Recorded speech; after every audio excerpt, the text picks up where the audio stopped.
இன்னைக்கான வீடியோ என்னன்னா நம்மளோட ஒரு நார்மல் சைக்கிளை செயின் இல்லாமல் ஓடக்கூடிய ஒரு செயின்லெஸ் சைக்கிள் கேள்விப்பட்டிருப்பேன் அப்படின்னு நினைக்கிறேன். அந்த செயின்லெஸ் சைக்கிள் எப்படி மேக் பண்ணுறது அப்படின்றத வாங்க வீடியோக்குள்ள பார்க்கலாம். ஃபர்ஸ்ட் நம்மளோட சைக்கிள் வீலர் கூட இந்த ப்ரீவில் வந்துட்டு கழட்டி எடுத்துடலாம். அதுக்கு பதிலாக நான் இன்னொரு ப்ரீவில் வந்துட்டு எடுத்து வச்சிருக்கேன். இதில் பார்த்தீங்கன்னா நம்மளுக்கு 22 டீத் இருக்குது. அதுவே நம்மளோட சைக்கிள் வீலர் கூட இந்த ப்ரீவில் பார்த்தீங்கன்னா 18 டீத் தான் இருக்குது. இப்போ என்ன பண்ணுறேன்னா 22 டீத் உள்ள இந்த ப்ரீவில் வந்துட்டு நம்மளோட சைக்கிள் வீலில் வந்துட்டு மாட்டிக்கிறேன். இப்போ நம்ம இதை எதுக்காக மாற்றணும் அப்படின்றத பிறகு நீங்கள் பார்த்தீங்க அப்படின்னாலும் உங்களுக்கு வந்துட்டு கிளியராக புரியும். இப்போ அடுத்தா நம்மளோட சைக்கிளில் கிராங்க் இருக்கக்கூடிய பெடல் இருக்குது பார்த்தீங்களா, அதை வந்துட்டு கழட்டி எடுத்துடலாம். அடுத்தா நம்மளோட கிரைண்டிங் மிஷின் வந்துட்டு ஆன் பண்ணிவிட்டு 2 இடத்துல வந்துட்டு கட் பண்ணுறேன். எங்கே கட் பண்ணுறேன் அப்படின்றத பார்த்துங்க. இந்த பார்ட்டை மட்டும் நம்மளோட சைக்கிள்லேருந்து கட் பண்ணி தனியாக எடுத்துடலாம்.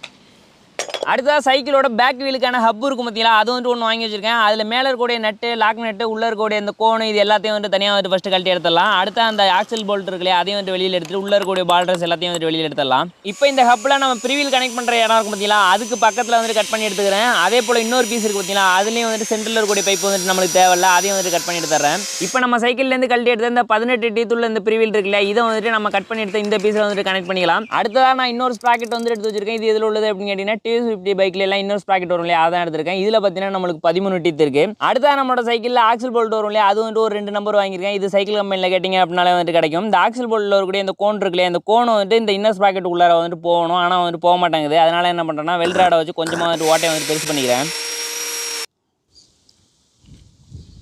அடுத்தா நம்ம சைக்கிள் கப்லேருந்து கழட்டி எடுத்தால் இன்னொரு பீஸ் இருக்குது பார்த்தீங்களா, இதுக்கு மேலே நம்ம அந்த T50யோட இன்னொரு ஸ்ப்ராக்கெட் இருக்குல்ல, இதை வச்சுட்டு நம்ம வெல்ட் அடிக்கணும். வெல்ட் அடிக்கும் போது மட்டும் அந்த ஸ்ப்ராக்கெட் கரெக்டான சென்டரில் இருக்குதா அப்படின்றத வந்துட்டு பார்த்துங்க. இல்லைனா அலைன்மெண்ட் மிஸ் ஆகிடும், கொஞ்சம் ப்ராப்ளம் வந்துடும். அதனால் கரெக்டான சென்டரில் வச்சுட்டு வெல்ட் அடிச்சு எடுத்துக்கிறேன். அடுத்த 2 ஆக்சல் போல்ட் எடுத்து வச்சிருக்கோம்ல, இதில் இருக்கக்கூடிய போல்ட் நெட் எல்லாத்தையும் வந்துட்டு கழட்டி எடுத்துறேன். இந்த ஆக்சல் போல்ட் ரெண்டுத்தையும் நம்ம சைக்கிள் ஒரு பார்ட்டை கட் பண்ணி எடுத்தோம் இல்லையா, அந்த இடத்துல வச்சோம் அப்படின்னா அந்தளவுக்கு நீட்டமாக இருக்கணும். இந்த 2 ராடையும் என்ன பண்ணுறோன்னா ஒன்றா வச்சுட்டு ஃபஸ்ட்டு வெல்ட் அடிச்சு எடுத்துக்கலாம். இந்த இடத்துலையும் முக்கியமான விஷயம் என்னன்னா, இந்த 2 ராடையும் ஒன்றா வச்சுட்டு வெல்ட் அடிக்கும் போது ஸ்ட்ரைட்டாக இருக்கணும், அதை மட்டும் கரெக்டாக பார்த்துங்க. இப்போ அடுத்த என்ன பண்ணுறோன்னா நம்மளோட அந்த கிராங்கில் இருக்கக்கூடிய டீத் இருக்கு இல்லையா, அந்த இடத்துலேருந்து பின்னாடி இருக்கக்கூடிய இந்த ப்ரீவில் இருக்குது பார்த்தீங்களா, அந்த இடத்துக்கு இடையில உள்ள கேப் எவ்வளவு அப்படின்றத வந்துட்டு அளக்கலாம்.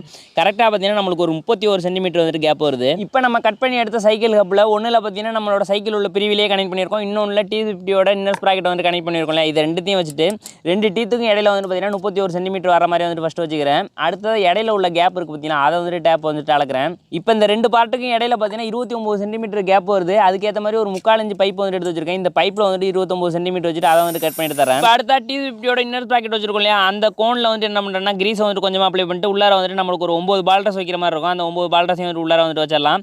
அதே போல் நம்மளோட அந்த ப்ரிவில் இருக்கு இல்லையா, அந்த ப்ரிவில் உள்ளாரையும் வந்துட்டு கிரீஸை வந்துட்டு அப்ளை பண்ணிட்டு அதுக்குள்ளார அதுக்கு தேவையான பால்ட்ரஸையும் வந்துட்டு உள்ளார வந்துட்டு வச்சிடறேன். இப்போ நம்ம வெல்ட் அடிச்சு எடுத்த அந்த ஆக்சல் போல்ட் இருக்குது பார்த்தீங்களா, இதில் ஒரு சைடில் மட்டும் ஒரு கோணம் வந்துட்டு கனெக்ட் பண்ணிடுறேன். அடுத்தா நம்ம இந்த ப்ரிவில் வச்சிருக்கோம் பார்த்தீங்களா, அந்த ப்ரிவில் இருக்க பார்ட் என்ன பண்ணுறோன்னா அந்த கோன் இருக்க இடத்துல வந்துட்டு கரெக்டாக வந்துட்டு மாட்டிக்கலாம். அடுத்தா நம்ம ஒரு 3/4 இன்ச் பைப்பு கட் பண்ணி எடுத்தோம் இல்லையா, அந்த கேப்புக்கு ஏற்ற மாதிரி அதை வந்துட்டு உள்ளார போட்டுறேன். அது கூட வந்துட்டு பார்த்தீங்கன்னா நம்ம சின்ன ஸ்ப்ராக்கெட் வச்சு வெல்ட் அடிச்சு எடுத்துருக்கு பார்த்தீங்களா, அதை எடுத்து கனெக்ட் பண்ணிடுறேன். மேலே வந்துட்டு பார்த்தீங்கன்னா கோணம் வந்துட்டு போட்டுறேன். இப்போ அந்த கோணம் வந்துட்டு திரும்ப லூஸ் ஆகாமல் இருக்கணும் அப்படின்றதுக்காக அதுக்கான லாக் நெட்டை போட்டு வந்துட்டு மேலே வந்துட்டு டைட் பண்ணிடலாம். இப்போ நம்ம மேலே வச்சிருக்கக்கூடிய இந்த பார்ட்டு கீழே இருக்கக்கூடிய பார்ட்டு ரெண்டுத்தையும் என்ன பண்ணுறோம்னா அந்த பைப்பு கூட சேர்த்து நம்ம வெல்டு பண்ணிடலாம். அவ்வளோதாங்க. நம்ம இப்போ பார்த்தீங்கன்னா ஒரு செட்டப் வந்து ரெடி பண்ணியிருக்கோம் இல்லையா, இது இருந்தால் போதும், நம்மளோட சைக்கிள் வந்துட்டு செயினில் சைக்கிளாக வந்துட்டு மாற்றிடலாம். நான் சைக்கிளில் இந்த சப்போர்ட்டை வந்துட்டு இன்னும் கொஞ்சம் வந்துட்டு கட் பண்ணிக்கிறேன், அந்த ஸ்ப்ராக்கெட் வந்துட்டு கரெக்டாக கிளியராக தெரியிற அளவுக்கு. இப்போ அடுத்த என்ன பண்ணுறேன்னா நம்ம ரெடி பண்ணி வச்சிருக்கக்கூடிய இந்த செட்டப் இருக்குது பார்த்தீங்களா, இதில் சின்ன ஸ்ப்ராக்கெட் இருக்கு இல்லையா, அந்த இடத்துல வெளியில் வரக்கூடிய அந்த ஆக்சல் போல்ட் இருக்கு இல்லையா, இது என்ன பண்ணுறோன்னா கிராங்க் இருக்க இடத்துல வந்து கட் பண்ணி எடுத்தோம் ஒரு பைப், அந்த இடத்துக்குள்ள உள்ள போகிற மாதிரி பண்ணிடுறேன். இந்த ப்ரீவில் இருக்கு இல்லையா, இது வந்துட்டு நம்மளோட சைக்கிள் வீலில் இருக்கக்கூடிய ப்ரீவில் கூட வந்து ஒன்றா சேர மாதிரி வச்சுக்கிறேன். இப்படி வச்சுட்டு நம்ம வெளில அடிச்சிட்டோம் அப்படின்னாலே நம்மளுக்கு வந்து ரெடி ஆகிடும். ஆனால் வெளில அடித்தோம் அப்படின்னா நம்மளோட சைக்கிள் வீலில் வந்து கலட்டுறது அந்த மாதிரி எதுவுமே வந்துட்டு பண்ண முடியாது. அதனால நம்ம இப்போ என்ன பண்ண போகிறோம்னா இந்த சின்ன ஸ்ப்ராக்கெட் இருக்கக்கூடிய ஆக்சல் போல்ட்டில் வந்துட்டு ஒரு நட்டை வந்து கனெக்ட் பண்ணிடுறேன். இந்த நட்டை எடுத்து நம்ம கிராங்க் இருக்க இடத்துல கட் எடுத்த பைப் இருக்கு பார்த்தீங்களா, அந்த இடத்துக்குள்ள உள்ளார போகிற மாதிரி வச்சிடறேன். கூட வந்து பார்த்தீங்கன்னா அந்த கிராங்க் எடுத்து அந்த பெடல் கனெக்ட் பண்ணுற இடத்துல வந்துட்டு கனெக்ட் பண்ணுறேன். இப்போ நீங்கள் பார்த்தீங்கன்னா உங்களுக்கு வந்துட்டு புரியும் இந்த கியர் வந்துட்டு எப்படி வந்துட்டு எங்கேஜ் ஆகுது அப்படின்றது. இந்த இடத்துல நம்ம உள்ளார வச்ச அந்த நெட் இருக்கு பார்த்தீங்களா, அந்த நெட்டை மட்டும் வந்துட்டு நம்ம வெளில அடிச்சிடலாம். நம்ம இப்போ இந்த ஆக்சல் போல்ட்டை சுற்றி கழட்டணும் அப்படின்னா அந்த செட்டை போட்டுட்டு இந்த இடத்துல தனியாக வந்துடும்.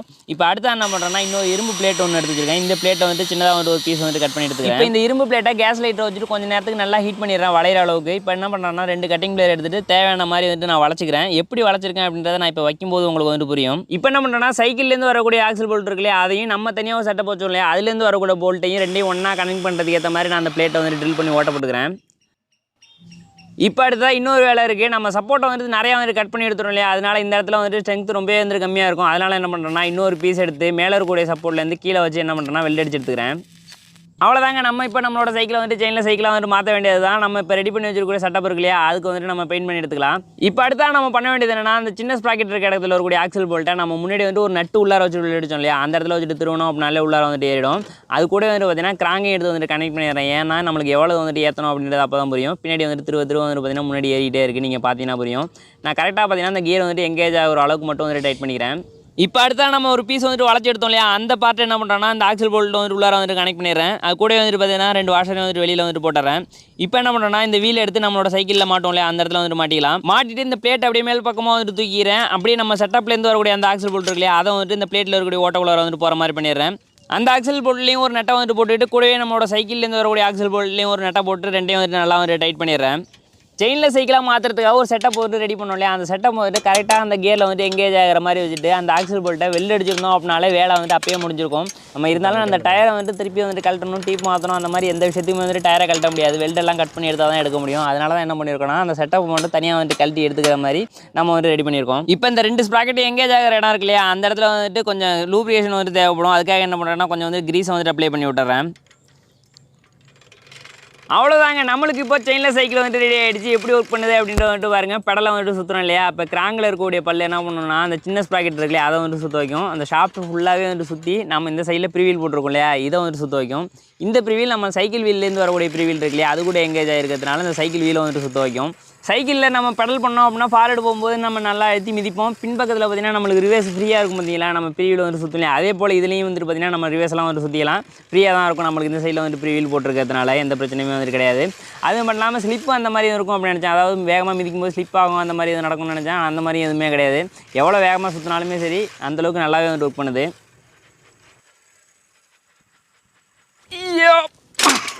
ஓகே ஃப்ரெண்ட்ஸ், நம்மளோட செயின்லெஸ் சைக்கிள் இப்போ ஃபுல்லாக ரெடி ஆகிடுச்சு. நம்ம இப்போ ஓட்டி வந்துட்டு டெஸ்ட் பண்ணி பார்க்க வேண்டியதுதான்.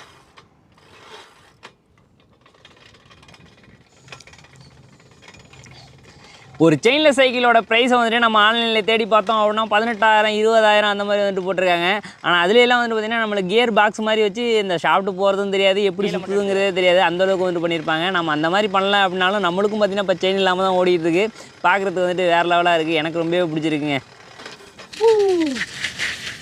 நம்மளோட சைக்கிள் உண்மையிலே வேறு லெவலாக இருக்குங்க. என்ன ஒன்று அப்படின்னு கேட்டிங்கன்னா, நான் அந்த சைக்கிளை ஓட்டும்போது யாராச்சும் ஒருத்தராச்சும் ஆஹா செயின் இல்லாமல் வண்டி ஓடுதுடா அப்படின்னு பார்த்துருவாங்க அப்படின்னு நினச்சி பார்த்தேங்க. ஆனால் அந்த மாதிரி யாருமே வந்துட்டு பார்க்கல. அதனால் நாங்களே வந்துட்டு ஒரு வாட்டி பார்த்துட்டேங்க. நம்ம பண்ணியிருக்க சைக்கிள் வந்துட்டு ஒரு பர்மனன்ட் சொல்யூஷனா அப்படின்னு கேட்டிங்கன்னா கண்டிப்பாக அது கிடையாது. அந்த கியர்லாம் வந்து கண்டிப்பாக தேயறதுக்கான சான்ஸ் இருக்குது. தேய தான் செய்யும். நம்ம செயின் இல்லாமல் சைக்கிள் ஓட்டி பார்க்கணும் அப்படின்ற பட்சத்தில் இந்த மாதிரி செஞ்சு வந்துட்டு நம்ம ஓட்டி பார்க்குறோம், அவ்வளோதான். நம்ம பண்ண இந்த சைக்கிளில் ஒரு மைனஸ் என்ன சொல்லலாம் அப்படின்னு கேட்டிங்கன்னா, சவுண்டு கொஞ்சம் வரதாங்க செய்யுது. நம்மளை இந்த கியர் வந்துட்டு எங்கேஜ் ஆகுது இல்லையா, அந்த இடத்துல வந்துட்டு சவுண்டு வரதான் செய்யுது. அது மட்டும்தான் கொஞ்சம் பிரச்சனை. ஆனால் ரொம்ப இல்லை, நார்மலான சவுண்டு தான் வருது. ஃபாஸ்ட்டாகவும் ஓட்டி பார்த்தாங்க நம்ம சைக்கிளை. இப்போ பார்த்தீங்கன்னா தெரியும் சைக்கிள் வந்துட்டு ஃபாஸ்ட்டாக தான் போயிட்டுருக்கு. அப்படியுமே பார்த்தீங்கன்னா எந்த இடத்துலையும் ஒரு ஸ்லிப்போ அந்த மாதிரி எதுவுமே வந்துட்டு பிரச்சனை கிடையாது. இப்போ வந்து பார்த்தீங்கன்னா முத்து தான் நம்மளுக்கு ஓட்டுறது. முத்து பார்த்தீங்கன்னா கிட்டத்தட்ட ஒரு 60 கிலோ வெயிட்டுக்குமே பார்த்தீங்கன்னா நார்மலாக நம்ம சைக்கிள் வந்துட்டு போயிட்டு தான் இருக்குது. உண்மையான செயினில் சைக்கிளில் கிராங்க் இருக்க இடத்துல பார்த்தீங்கன்னா சின்னதாக ஒரு கியர் பாக்ஸ் மாதிரி இருக்கும் அப்படின்னு சொன்னாலே அந்த இதுலேருந்து ஷாப்ட் எடுத்துகிட்டு போயிருப்பாங்க. எப்படி போகுது எப்படி சுற்றுது அப்படின்றது வந்துட்டு தெரியாது. அந்த வீடியோ வந்துட்டு பண்ணணும் அப்படின்ற ஒரு ஐடியா இருக்குது. அந்த வீடியோ வேணும் அப்படின்னாலும் அதையும் வந்துட்டு மறக்காமல் வந்துட்டு கமெண்ட் பாக்ஸில் சொல்லுங்கள். நம்ம இப்போ பண்ணியிருக்கிறதுல ஏதாச்சும் ஒரு மாற்றம் நீங்கள் இப்படி பண்ணியிருந்தால் இப்படி பண்ணியிருந்துருக்கலாமே, கொஞ்சம் ஈஸியாக முடிச்சிருக்கலாமே, அந்த மாதிரி எதனா உங்கள்கிட்ட ஐடியா இருந்துச்சு அப்படின்னா அதையும் வந்துட்டு எங்களுக்கு வந்துட்டு ஷேர் பண்ணுங்கள். உங்களோட கமெண்ட் படிக்கிறதுக்கு நான் வந்துட்டு ரொம்ப வந்துட்டு ஆர்வமாக இருக்கேன். அது மட்டும் இல்லாமல் இந்த வீடியோவை பற்றி நீங்கள் என்ன நினைக்கிறீங்க அப்படின்றதையும் மறக்காமல் கமெண்ட்டில் சொல்லிடுங்க. இந்த வீடியோ பிடிச்சிருந்துச்சுன்னா மறக்காமல் வீடியோக்கு ஒரு லைக் கொடுத்துருங்க. மீண்டும் மற்றொரு சூப்பரான வீடியோவில் நாங்கள் வந்துட்டு உங்களை பார்க்குறோம். அதுவரை உங்களிடமிருந்து விடைபெறுவது முத்து மற்றும் கலை.